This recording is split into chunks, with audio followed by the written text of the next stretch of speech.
Hello， 大家好，欢迎来到洛杉矶华资讯网的直播现场，我是主播莉亚。在今天美国12680万的家庭当中，有200万到370万18岁以下儿童是由 LGBTQ+ 的父母抚养长大的。那么这个数字足以能够体现如今美国家庭的组成是如何的多元化。非常多的同性伴侣渴望拥有自己的宝宝，也能让他们的家庭更加完整。在 LGBTQ+ 成员通往 Parents 的道路上，捐精或者捐卵、试管以及代孕，它就是非常普遍的选择。那这个过程相较于异性父母来说，当然有些许差别了。今天呢，我们节目聚焦在女同性伴侣家庭的话题上，我们将会从医学的角度上为大家讲解，如果他们想要一个孩子，需要经历哪些过程，还要做哪些准备。今天加入到节目现场的是被美国 Newsweek 新闻周刊评价为美国最佳生育诊所的 HRC 生殖医院专家 Dr. Katherine McDaniel 来到节目现场。Dr. Katherine McDaniel 先后在南加州大学 USC 担任住院医师，在 UCLA 担任研究员。他曾经在多个全国性会议上发表演讲，包括美国生殖医学学会科学大会。他的研究成果在多个同行审议的期刊上发表。Hi, Dr. McDaniel. Thank you so much for joining us today. Thank you so much for having me. I'm really excited to be here. I think today's topic is very important for modern families. How does female same-sex couple to have a baby? So to start off, could you please introduce yourself and share some details about your professional journey? Yeah, definitely. So it's great to have the opportunity to speak with you today. I grew up in Northern California. I studied history at Boston College, and then actually I worked in management consulting for 5 years abroad in London, Munich, and Singapore before doing medical school at UC Irvine. I then completed my obstetrics and gynecology residency at the University of Southern California here in Los Angeles. My reproductive endocrinology and infertility fellowship at University of California, Los Angeles, UCLA. And now I count myself very lucky to be with a fantastic fertility practice, HRC Fertility in Pasadena. Great. So for female same-sex couple, if they're looking for have a baby, what are the different methods available? Yeah, luckily there's a lot of really great and very effective options to help same-sex female couples have children. So most of these involve the use of donor sperm, and this donor can be someone that the couple knows, and can also be anonymous as well. Using donor sperm, couples have the option to do a procedure that's known as IUI or intrauterine insemination. Also as well, couples can do a process known as IVF or in vitro fertilization. And both of these can have high success rates for same-sex female couples. Well, that's very informative. So many couples also wonder if it is possible for both partners to have biological connection to children through IVF. Would you please explain how does it work? How is the process? Yeah, definitely. So if a same-sex female couple would like their children to be biologically related, that is definitely possible. So what a couple can do is sort of plan ahead and think about the number of children they would like to have and use that to guide the decision about how much sperm they might purchase from an anonymous donor.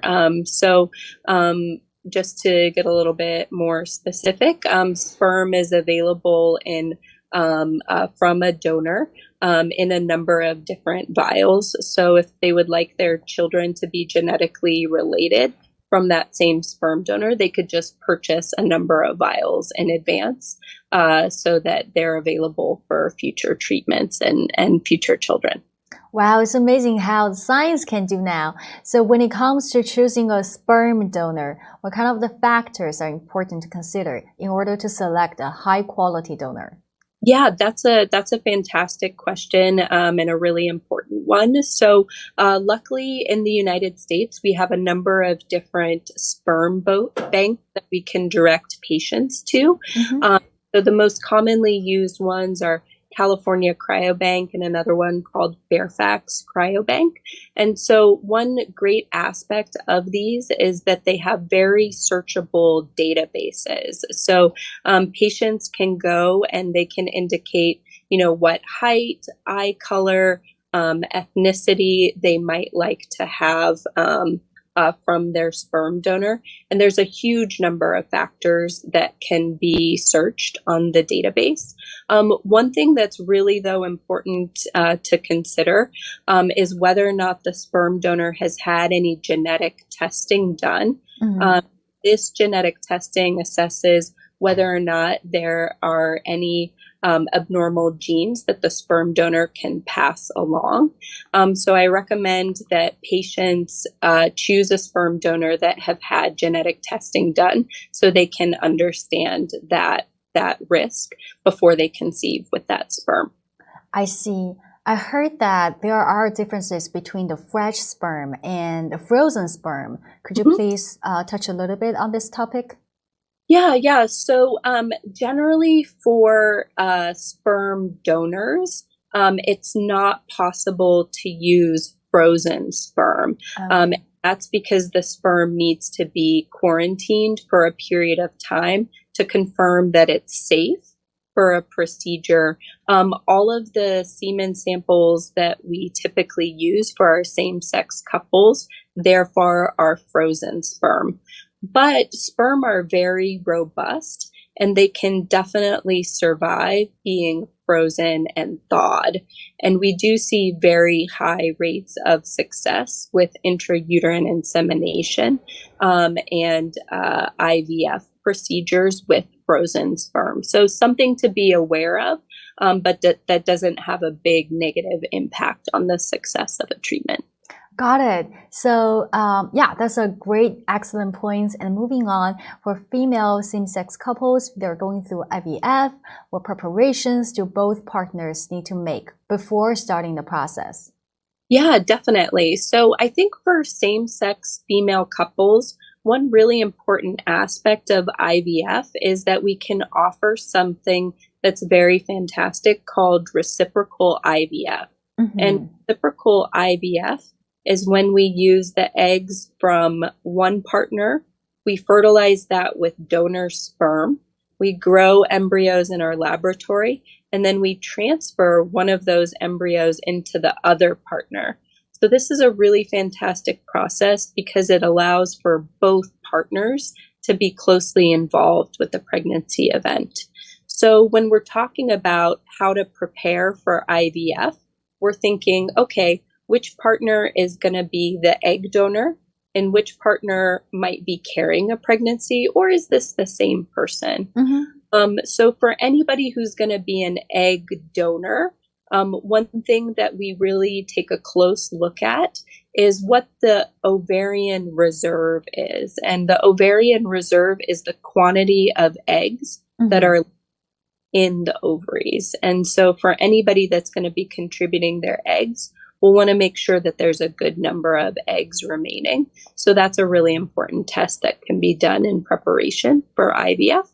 And so say for a partner, though, who is not going to use their eggs, but instead is going to carry the pregnancy, we'll really want to make sure that this partner is as healthy as possible in preparation for carrying a pregnancy.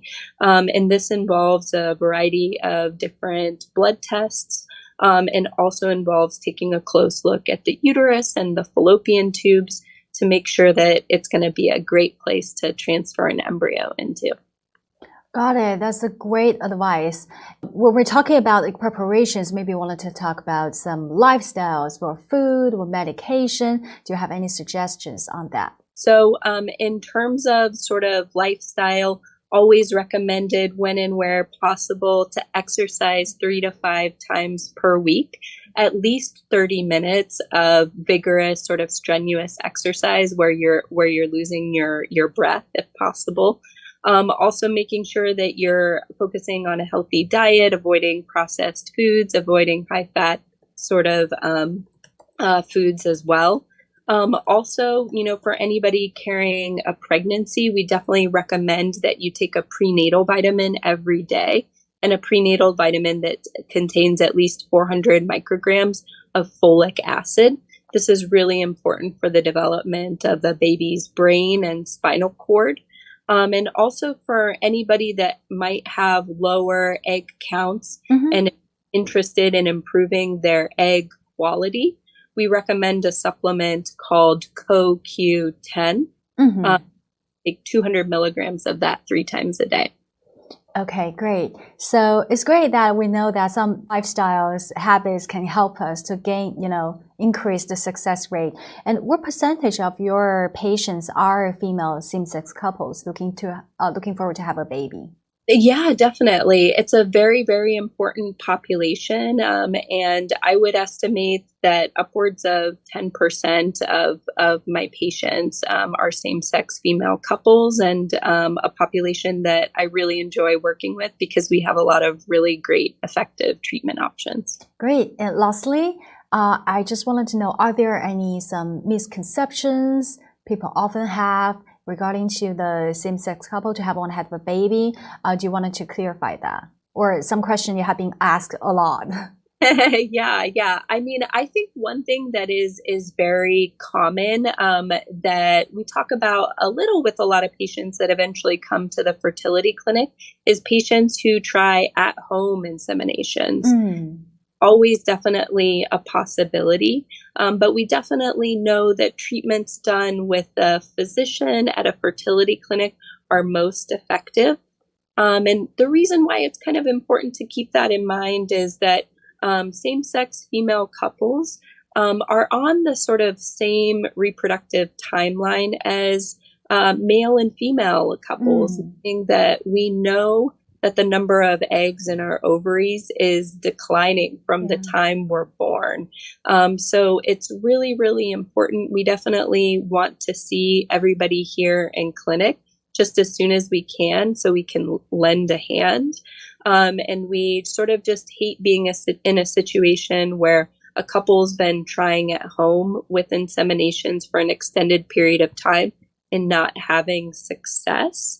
And so, we definitely want to sort of take advantage of the time that we have and do the most effective treatments possible, because we know that the number of eggs in our ovaries is always decreasing.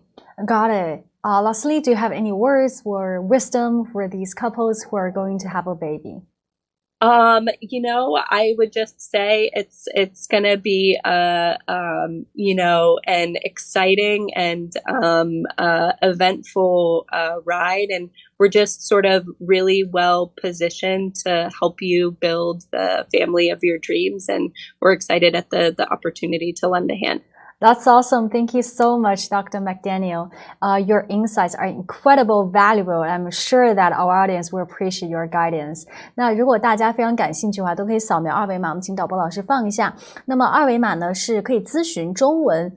这个咨询是 Linda 呢是 HRC Fertility Dr. Wilcox 的这个护士长 Linda， 那她的电话呢是206-399-7700 206-399-7700。那同样的话，如果您直接想去 walk in 去到这个 Pasadena HRC 的这个location 的话，当然也可以去找 Dr. Katherine McDaniel. Thank you so much, Dr. McDaniel. Hope I can talk to you in another episode. Yes, I would absolutely love that. Thank you so much for having me. Thank you. Bye-bye. Take care. Bye-bye.